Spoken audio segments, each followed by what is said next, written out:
Well, shortly we'll look at how business copes with the border between Northern Ireland and the Republic. But first I'm joined by Gordon MacIntyre-Kemp of the organisation Business for Scotland, which campaigns for a yes vote, and in Edinburgh, a businessman who runs a group of shops and supports Better Together, Daniel Johnson. Daniel Johnson, this kind of has non-issue written all over it, doesn't it? I don't think so. I mean, I think the person in your clip just there from the University of Stirling summed it up quite neatly. We already know that we've had complexity from devolution, and I think if Scotland were to become independent, I think we would have to be looking at what might happen in terms of different regulations, different taxes, different regimes, maybe even different currencies. That sort of complexity adds cost to business, and in retail, those costs will end up being passed on to consumers, as the supermarkets have been saying this week. Yes, but it depends what all these changes are. It's just as easy to envisage changes that could mean that prices would go down. So it seems to be the only argument on the people who want to make a fuss about this is to say there's something intrinsically about Scotland being independent and being a smaller country that would mean prices would go up. Well, no, because I mean, I think, if you listen to what I was just saying, that the moment you have two systems, you're going to introduce complexity. And for a retailer like me who's small, and if you're having to deal with two sets of regulations, maybe two sets of currencies, that's quite a complicated thing to have to deal with. And that's that sort of complexity is the administration required to administer different regimes, which is going to ultimately add cost for retailers and to customers. Right. Now, Gordon MacIntyre-Kemp, the problem for your side of the argument is that while the people who support the No campaign immediately seize on this stuff and say, aha, your grocery bills are going to go up, the Yes campaign just say, no, they won't, but you've got no more basis for saying no, they won't than they have for saying yes, they will. I think that's actually not the case, because to get to the core truth of this matter, no supermarkets have said that they have any plans to raise prices in an independent Scotland. In fact, Morrison's have said, and in your clip as well, said that prices could go down with the right regimes. What they have said is that transport costs for fresh food are more expensive in Scotland, and that after independence, should it happen, they would run their business in Scotland differently from the business in the whole of the UK, so that UK consumers would no longer subsidise the extra costs involved in Scotland. That's the point they're trying to make. It is absolutely true. I spent about 7 years of my career dealing at head office level with Asda and Morrison's, and it is absolutely true that it does cost more to deliver food to Orkney or to Aberdeen from Leeds, for instance, but it also costs more to deliver it to Cornwall or to the Lake District than to Leeds. But their point is that if Scotland was independent, they would run their business in Scotland separately and would not would not have cross-border subsidies in the way they do at the moment. Well, for a start, actually, it's been said in the interview with the Huffington Post, Morrison said that it would depend on the direction of travel, and Scotland would have the ability to make it a fairer environment for retailers to operate in. And if you look at the direction of travel, the white paper that's come out from the Scottish Government actually states that there will be a 3% corporation tax cut. There have been freight services grants and mode travel grants from the Scottish Government already, which amounted to about £4 million that Tesco and Asda have used to start distributing by rail rather than road and cutting costs. So basically the powers are there in an independent Scotland to actually create a situation where the cost of living could go down, and Andy Clark, the chief executive of Asda, has actually said he's open to have meetings with politicians and therefore the Scottish Government to discuss how we can actually create that sort of regulatory regime. Right, Daniel Johnson? Yeah, but by the very same token, Morrison's are saying, and you're saying that Morrison's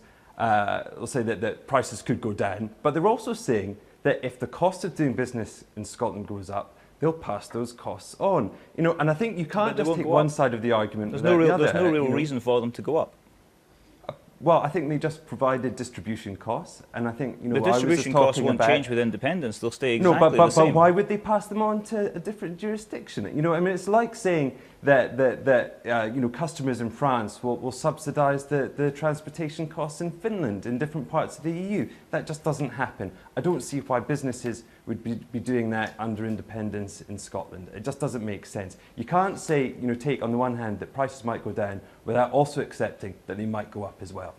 Oh, I do accept they might go up, but I can absolutely guarantee you that they have been going up in Scotland and across the UK. Anyone who actually goes to the shops, anyone who goes to Morrison's or Asda and actually buys the family shopping will see that we've had about a 4% increase in food inflation in the UK over the last year, which is double that of Norway, 3 times that of Sweden, and in Denmark, a small independent country that doesn't speak the same language or use the same currency as its major trading partners, food and price inflation has decreased last year. So being a small independent nation, how come they're doing better than Great Britain?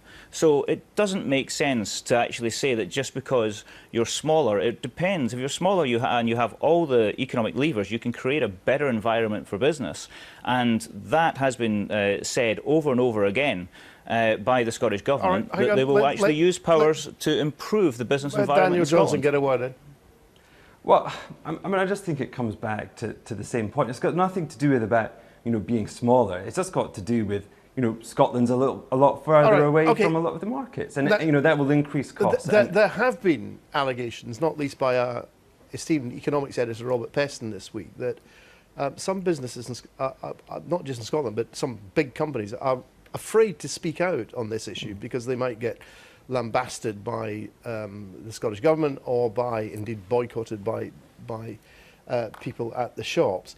Can you both agree that it would be a very good thing if the maximum number of businesses involved in Scotland actually said exactly what they think about this whole issue?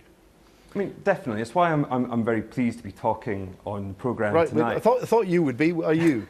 Yes, absolutely. And in fact, I can tell you that Business for Scotland now has over 1,000 members. No, but you'd like all businesses to speak out. All businesses. But the thing is that businesses are coming forward. They are willing to speak out in favour of independence. But the reason... You'd like the ones who are not in favour to speak out as well? Well, I would encourage them to do so. Excellent. But the reason they won't do so is because they're usually not willing to go on television and try and back up ridiculous scare stories like this. All right. Look, don't go away. We'll bring you back in a moment if we've got time.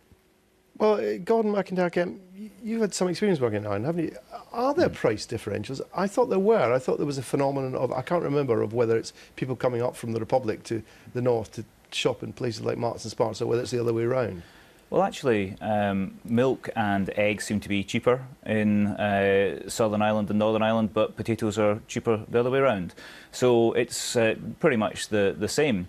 What I would say is I have done some business in Ireland, and as said in the report there, I crossed the border several times without really noticing it.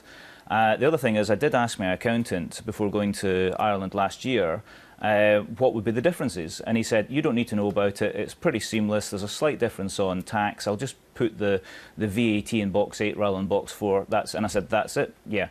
And I think if we get the regulations right, if we share the regulatory regimes because we're in a common market, then there's no reason for additional complexity, but without additional complexity, we will have the opportunity to actually create a business environment which could lower the costs of shopping in Scotland. What do you make of that, Daniel Johnson? I mean, I just think there's a lot of ifs and buts. I mean, I've no doubt, Scottish retailers are a pretty hardy bunch, and we'll continue regardless what happens. But we don't know what will happen. There are going to be additional, regulations, and I thought it was very interesting that the people, dealing with rubbish in Northern Ireland were saying that actually there were a lot of different things that they. But can you think of anything? I mean, you've got a chain of shops. Can you think of any differences that would actually make a difference to you? I mean, I have about 300 suppliers, most of whom are based in the rest of the UK. The rest of whom are based in continental Europe. Now, just as a very simple thing. When I'm paying invoices for suppliers in Europe, I have to pay £15 for every transaction. Now, I don't have to do that with the rest of England. Now, I'm not saying that's going to happen, but if that did happen, that would be pretty worrying. I pay hundreds of invoices every month. That would add thousands of pounds onto my But the key word is if. There's absolutely no reason whatsoever why that would happen, and I'm absolutely sure that we would look to maintain seamless control across the borders. Well, we wouldn't have a separate currency. We will not have a separate currency. You must have a different version of the white paper from me, because my one didn't have the chapter written by Nostradamus, which tells us how the negotiations are going to go. We just don't know these things. We don't All right. know. how the Okay, banks very are briefly, going to because go. we're running out of time. On the balance of probability, you can say that there should not be any more problems with an independent Scotland in dealing with other countries around the world than there is. Okay. Every single month, Okay. £4 billion worth of goods. You'll have to get together and continue this at the Heart Hill Services. We're completely out of time. Thank you both very much. Very quickly.